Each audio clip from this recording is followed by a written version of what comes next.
এই যে জুমার নামাজ পড়ে এসে খাওয়া দাওয়া করে এখন আবার কর্মস্থলে চলে যাচ্ছি। তো আসলে পেশাটা এমন একটা জিনিস, অবহেলা করা যাবে না। আপনি যখন অবহেলা করবেন তখন কিন্তু আপনি যতটুকু আগে এসছেন এর চেয়ে দ্বিগুণ পিছিয়ে যাবেন।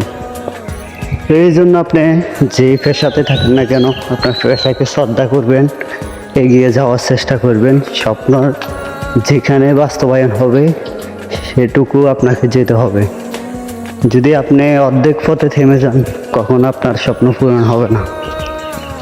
তো এই কি গরম দেখতেছেন, আকাশের অবস্থা দেখেন, রোদের তাপে টোটাল একটু শান্তি পাওয়া যায় না, এত গরম।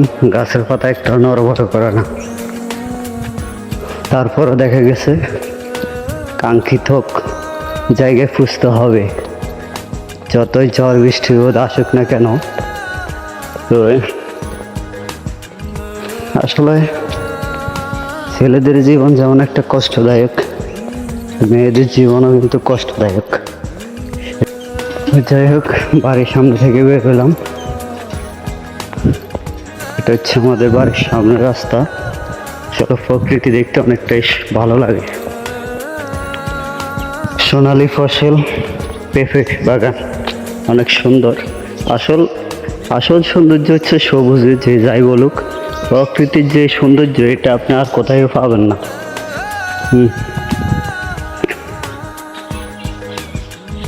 হচ্ছে আমাদের বাড়ির এরিয়া। তো এটা হচ্ছে আমাদের সেই খাল, ছোটকালে আমরা বইতে পড়েছিলাম। আমাদের ছোট নদী চলে বাঁকে বাঁকে, বৈশাখ মাসে তার হাঁটু জল থাকে। তো এটা হচ্ছে আমাদের সেই ছোট নদী। এখানে এখন হাঁটু জলে আছে, বেশি জল নাই, জল শুকিয়ে এসছে। তো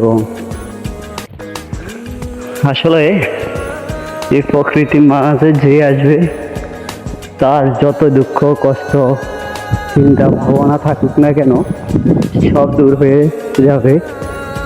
আপনি যদি এখানে বসেন, এখানে বসে যদি আপনি একটা ফিল নেন যে গ্রাম্য যে বাতাসটা আসতেছে, এখানে একটু বাতাস আসতেছে, এই বাতাসে বসে যদি থাকেন, আপনি যতই ক্লান্তি থাকুক বা দুশ্চিন্তা বা মন খারাপ থাকুক না কেন, আপনি এখানে বসলে আপনার অন্যরকম একটা ফিল হবে।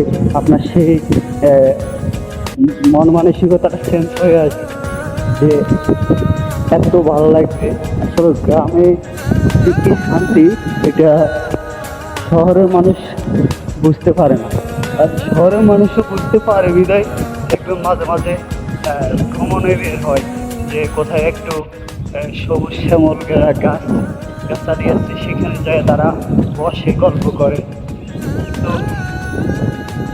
আসলে মানুষের ভালো লাগা প্রকৃতির মাঝে, বাহ্যিক যেগুলা মানুষের প্রদত্ত, মানুষের সৃষ্টি, এগুলাতে আসলে শান্তি হয় না।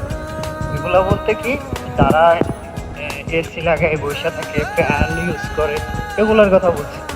এগুলাতে কিন্তু তেমন একটা শান্তি পাওয়া যায় না।